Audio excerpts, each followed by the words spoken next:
गणगौर की कहानी। गणगौर माता की जय। चैत का महीना आया।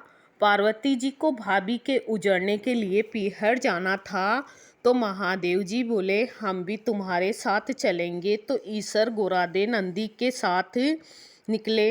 महादेव जी नंदी पर बैठे और पार्वती जी पैदल चलने लगी। तो लोग कहने लगे, देखो आदमी तो सवारी पर बैठा है और औरत को पैदल चला रहा है। महादेव जी उतरे, पार्वती जी को नंदी पर बैठाया। यह देख लोग कहने लगे, देखो औरत सवारी पर बैठी है और पति पैदल चल रहा है। ऐसा सुन पार्वती जी भी नीचे उतर गई।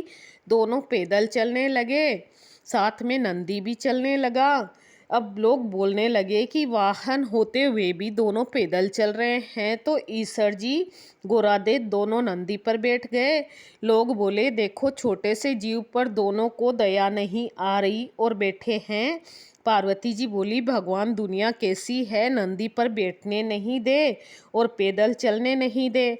ईसर जी बोले, पार्वती जी यह संसार ऐसा ही है, यहाँ ऐसे ही होता है। आगे गए तो एक गाय उठती बैठती बेचैन हो रही थी। गोरादे पूछने लगी, भगवान यह गाय कष्ट में क्यों है? तो ईसर जी बोले, इसके बछड़ा होने वाला है। गोरादे बोली, बच्चे के लिए इतना कष्ट मुझसे सहन नहीं होगा, मेरे गांठ दे दो। ईसर जी बोले, आगे चलो। आगे गए तो घोड़ी उठ बैठ करती हुई दिखी। गोरादे बोली, इस घोड़ी को क्या कष्ट है? तो ईसर जी बोले, इसके बच्चा होने वाला है। गोरादे बोले, मुझसे इतना कष्ट सहन नहीं होगा, मेरे गांठ दे दो। ईसर जी बोले, आगे चलो। आगे गए तो राजा की नगरी में उदासी छाई थी। ढोल नगारे उल्टे थे। गोरादे पूछने लगी, सब यहाँ उदास क्यों है? ईसर जी बोले, यहाँ रानी के कंवर होने वाला है। अब तो गोरादे जी माने नहीं। बोले, बच्चे के लिए इतना कष्ट हो तो मुझे बच्चे नहीं चाहिए, आप मेरे गांठ दे दो। ईसर जी को गांठ देनी पड़ी। ईसर जी ससुराल पहुँचे, पीपल के पेड़ के नीचे वास किया। गोरादे पीहर में सहेलियों में मग्न हो गई। गणगौर नज़दीक आई। ईसर जी बोले, आज गणगौर है, सब औरतें पूजा करने आएगी। सवेरे से ही स्त्रियां पूजा करने आने लगी। गोरादे जी सभी को सुहाग बांटने लगी। दोपहर के समय बनियों की औरतें ओढ़ पहनकर 16 श्रृंगार करके पूजा करने गीत गाती हुई आई। गोरादे बोली, सुहाग तो सारा बांट दिया, ये औरतें तो अब आई है। ईसर जी बोले, गोरादे चिट्टी अंगुली जल में खोलो, दो नैनों का सूरमा निकालो, मांग से सिंदूर निकालो, टीकी में से रोली निकालो और सभी स्त्रियों को अमर सुहाग दो।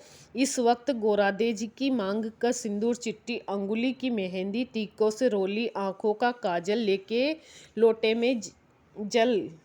लोटे के जल में डालकर जवारे से सभी पूजा में आई कन्याओं व स्त्रियों को अमर सुहाग के चीटे दिए। गोरादे ने ईसर जी के कहे अनुसार सबको अमर सुहाग दिया। अब ईसर गोरादे जी घर आए। ईसर जी जीमने बैठे, जितना बनाया सब जीम गए। अब गोरादे जी जीमने बैठी तो माँ बोली, बेटी मैं थोड़ा और भोजन बनाती हूँ। तो बेटी बोली, माँ मैं तो बेटी हूँ, कुछ भी खा लूँगी। और गोरादे जी ने जला बाट्या और बथुए की पिंडी खाकर लोटा भर पानी पी लिया। माँ ने सीख दी। वहाँ से निकलकर ईसर गोरादे जी पीपल के नीचे आए। ठंडी छाँव में थकी हुई पार्वती जी को नींद आ गई। ईसर जी ने पार्वती जी के पेट की ढकनी खोली, देखा तो जला हुआ बाट्या व बथुए की पिंडी थोड़े से पानी के साथ पड़ी थी। ईसर जी ने ढकनी वापस ढक दी। पार्वती जी जागे तो ईसर जी ने पूछा, गोरादे क्या क्या जीमा? गोरादे बोली, ईसर जी जो आपने जीमा वो ही हमने जीमा। ईसर जी कहने लगे, पार्वती सच बोलो। गोरादे बोली, रसोई में माँ भेद थोड़ा करेगी।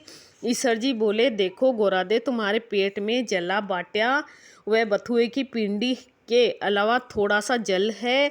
गोरादे बहुत नाराज हुई और बोली, देखो भगवान, आज तो आपने मेरी पेट की ढकनी खोली। ऐसा जगत के साथ मत करना। पीहर की बात ससुराल में और ससुराल की बात पीहर में नहीं कहनी चाहिए। पार्वती इतना बोली और ईसर गोरादे जी वापस कैलाश पर्वत के लिए रवाना हुए। आगे देखा, राजा के यहाँ शहनाइयाँ बज रही थी, लोग खुशियाँ मना रहे थे।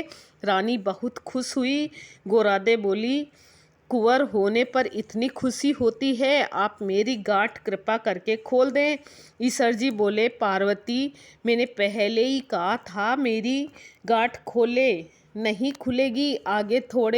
आगे घोड़ी के बच्चा हुआ, वह अपने बच्चे को प्यार से चाट रही थी, वह बहुत प्रसन्न थी। पार्वती जी बोली, भगवान, आप मेरी गांठ खोलो। महादेव जी बोले, यह गांठ नहीं खुलेगी। आगे गाय अपने बच्चे को प्यार से चाट रही थी और बहुत खुश हो रही थी, और उस गाय की मालकिन भी बहुत खुश थी। पार्वती जी सोचे, जानवरों को बच्चों से इतनी उमंग है तो मानव की तो बात ही क्या है।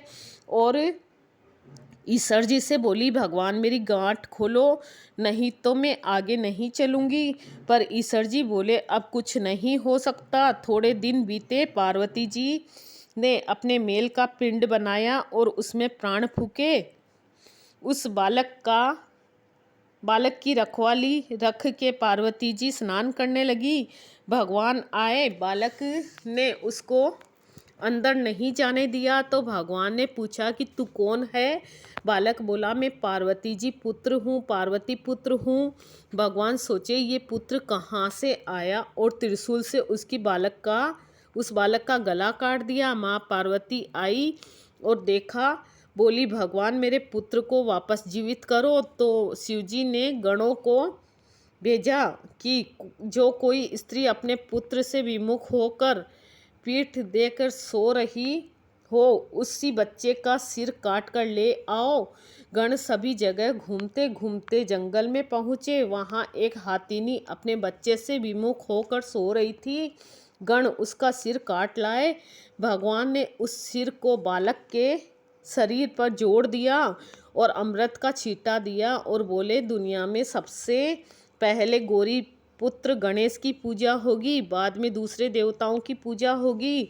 खोटी की खरी, अधूरी की पूरी है। गणगौर माता, हम सबको अमर सुहाग देना है। गणगौर माता, हमारी रक्षा करना। गणगौर माता की कहानी।